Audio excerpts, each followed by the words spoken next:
On this channel, I'm going to be talking about technology. And I'll be defining it shortly. But before I do that, I want to go into this discovery and search of technology with a question. Is our technology serving us?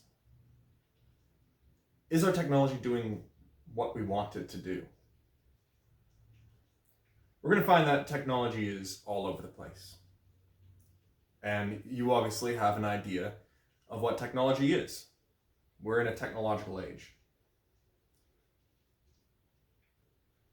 So, using your definition of technology, what you believe it to be, ask yourself, is the technology that you're using serving you? Is it causing more harm than good, or just harm that you can accept in exchange for the good that it provides? Obviously, some technology is good. I'd much rather be inside of here recording this video than out there.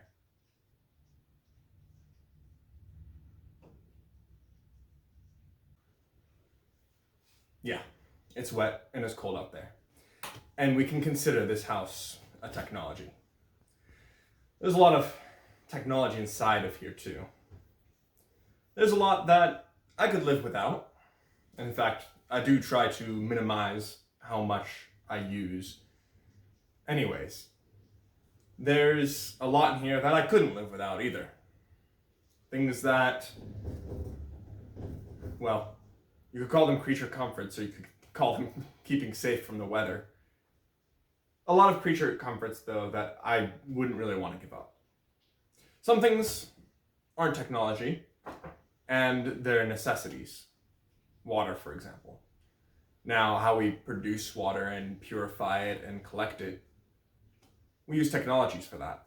But just having water, it's a resource and it's a necessity.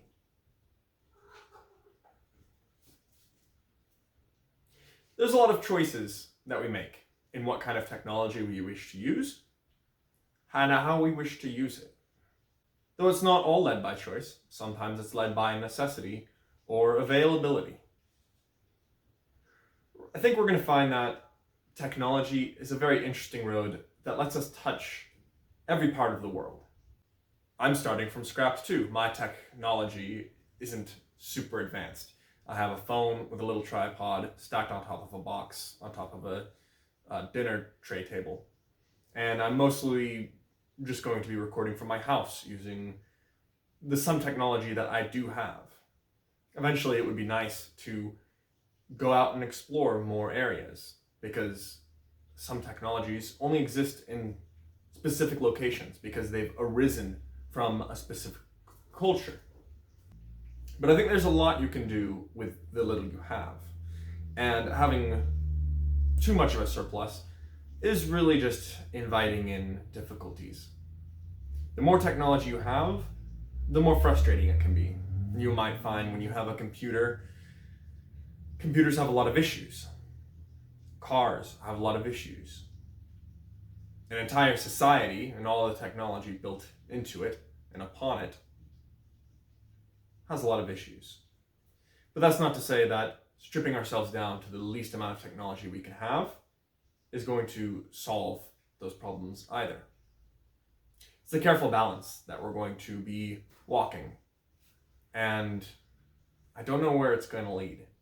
But this idea of studying technology, being a technologist, is something that is resonating more than ever with me. When we study technology, the ill effects and the benefits, that's going to get some of these connections that I've been looking for. Now, I'm certainly not advanced at this, I'll say. So think of this as you're learning it with me. This is a documentation of my learning of technology, finding out what that truly means. Everything I say it's probably going to have some wrong things included in it, and it's mostly coming from my opinion and my experiences. So take that into consideration for the duration of this. The one thing that I can promise with this is that I will be authentic and passionate, because I think that's what's needed right now. So let's see what technology has in store.